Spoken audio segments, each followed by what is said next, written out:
来自从这个新冠病毒的疫情爆发以来，精神科的病患增加2成。医生讲，有真侪患者拢是过度来担心着疫情，失眠、焦虑，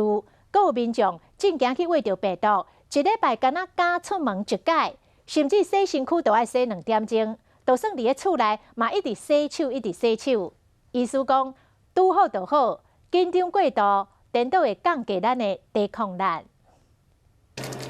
养成接洗手好习惯是预防疾病重要过程，但是台中有一名25岁女子，因为惊感染新冠病毒，每天洗手10外届，也是感觉真垃圾，真惊到精神科求助。医师，你知道吗？我出一次门有多困难吗？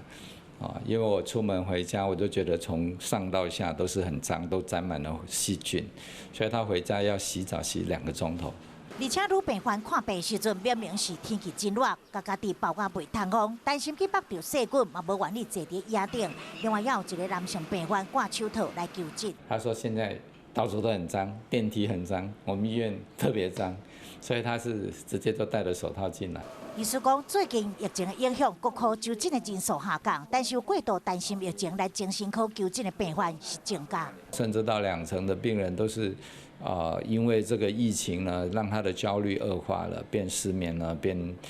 要调整药物啦，提早回诊啦，这样。医师建议疫情资讯爱掌握，但是莫过度关注，民众爱尽量维持正常的生活，有闲爱较接到户外行行咧，放松心情。若是出现失眠，甚至一直洗手、洗身躯，无多控制综合性的动作，爱马上到病院治疗。